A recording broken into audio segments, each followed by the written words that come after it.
لا ایریا 51 څخه یو نامعلوم کس د راډیویي خپرونې کوربه آرټبیل ته د خپرونې په جریان کې زنګ وواهه. زنګ وهونکی کس له حده زیات ویریدلی و او خپل ځان یې د ایریا 51 یو کارکوونکی معرفي کاوه. هغه کس آرټبیل ته د ایریا 51 په اړه ځینې حیرانونکي رازونه ویل اوس پیل کړي وو چې ناڅاپه د سټلایټ څپې بندې شوې او له هغه کس سره اړیکه قطع شوه. لیکن و میاشتې وروسته هغه کس بیا زنګ وکړ. د انفارمیټیو پښتون چینل ویډیوګانو ته یو ځل بیا ښه راغلاست. لیدونکو نن موږ د دوه داسې موضوعاتو په اړه خبرې کوو کوم چې تر نن پورې نه حل پاتې دي. نمبر 2، د امریکا په نیواډا ایالت کې 2500 کیلومتره مربع یو داسې له رازونو ډک ځای موجود دی کوم ته چې ایریا 51 ویل کیږي. دلته د امریکا د هوایي ځواک یوه هډه ده چیرې چې د امریکایي پوځ ډیر رازونه پټ دي او له همدې امله د دې ټولې سیمې شاوخواته ګرځېدل هم ممنوع دي. هغه خلک چې دلته د کوم کار لپاره راوستل کیږي نو لومړی له هغو څخه په پرمختللو وسایلو تلاشي اخیستل کیږي او له هغې نه وروسته د لاس ویګاس څخه په یوه ځانګړې الوتکه کې په کینولو سره دلته راوړل کیږي په داسې حال کې چې د دې الوتکې له کړکیو څخه بهر هیڅ نه ښکاري. د دومره زیات خوندیتوب له وجې خلکو ته د ایریا 51 په باره کې ډیر شکونه پیدا شوي. ځینې خلک په دې نظر دي چې دلته د امریکا پوځ د فضایي مخلوقاتو په هغه جهازونو باندې څیړنې کوي چې په تیر وخت کې غورځېدلي. ځینې نظریات داسې هم وایي چې په ایریا 51 کې د وخت سفر، ټیلی ترانسپورټیشن او له فضایي مخلوقاتو سره د اړیکې نیولو لپاره پلټنې او تجربې ترسره کیږي. حتی ځینې خلک په دې نظر هم دي چې په 1996 کال کې په سپوږمۍ باندې د ښکته کیدلو شوټینګ په ایریا 51 کې شوی و. داسې څه دي په ایریا 51 کې چې امریکایي له تیرو 15 کلونو راهیسې پټوي. په خلکو کې د ایریا 51 په اړه شکونه هغه وخت زیات شول کله چې په 1999 کې د یوې راډیویي خپرونې کوربه آرټبیل ته یو زنګ راغی. زنګ وهونکی کس له حده زیات ویریدلی و او خپل ځان یې د ایریا 51 یو کارکوونکی معرفي کاوه. هغه آرټبیل ته وویل چې ژوند یې په خطر کې دی او هغه چې اوس څه ورته وایي په غور سره دې واوري.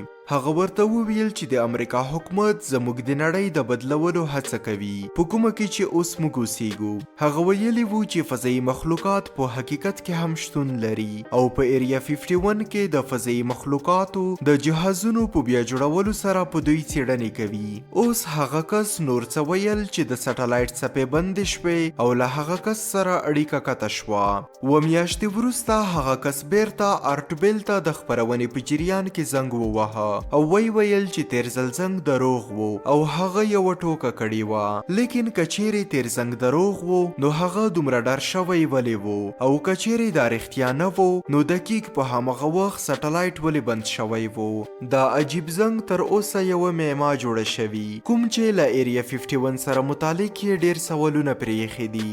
نمبر 1، د نیوګیني جزیرو په ځنګلونو کې یو ځل نه بلکې 4 ځله په مختلفو ځایونو کې یو عجیبه مخلوق لیدل شوی کوم چې د یو ډایناسور په څیر ښکارېده. د خپلواکې رسنۍ پی ان جی له خبرونو سره سم د 1999 کال د ډسمبر په 11 د مری په جهیل کې ځینو کشتۍ سوارانو یو ډیر غټ حیوان په جهیل کې د تګ په حالت کې ولید کوم چې دوی د ډایناسور په ډول بیان کړو. د همغې ورځې په سبا د کلیسا یو پادري له خپل یو ملګري سره په ځنګل کې همغسې یو حیوان ولید. هغوی وویل چې دا د یو لوی ټرک په څیر غټ وو او هغه په خپلو دواړو پښو سره په ودرېدلو د ونو پاڼې خوړلې. د هغه پښې د کوپرې د ونې په څیر غټې او غاښونه یې د انسان د ګوتو په شان لوی وو. دغه دواړو پېښو ته چا دومره اهمیت ورنه کړ. لیکن بیا 15 کاله وروسته همغه ځناور د نیوګیني په ختیځه جزیره کې ولیدل شو.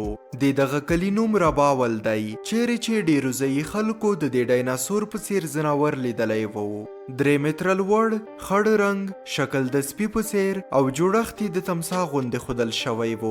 دغه خبر ډېرې رسنۍ په راپورټ کولو باندې مجبورې کړې او په څنګ کې حکومت هم د پلټنې لپاره یو ټیم جوړ کړ. د کلي خلکو ویل چې موږ دومره غټ او داسې عجیب ځناور مخکې هیڅ کله نه ولیدلی. له همدې امله موږ وتښتېدو او خپل ژوند مو بچ کړ. یوه بل عیني شاهد وویل چې هغه ډیر بد شکله و او خېټه یې د 900 لیټره اوبو ټانکۍ په اندازه لویه وه. د پولیسو یو ټیم له M14 ډوله ټوپکو سره ځنګل ته د ډایناسور د لټولو لپاره ولیږل شو.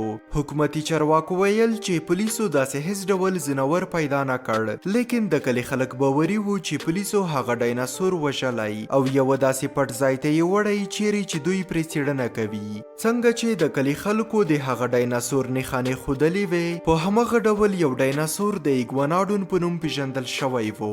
دا یو نبات خوړونکی ډایناسور له 6 څخه تر 8 ټنو وزني او 15 فوټه لوړ و، لیکن د دغه پیښې اصل حقیقت تر اوسه یوه معما پاتې ده. هیله ده چې د انفارمیټیو پښتون چینل دا ویډیو در سره لایک او شیر کړئ. په راتلونکي په زړه پورې ویډیو کې به سره وینو. تر هغې د خدای په امان.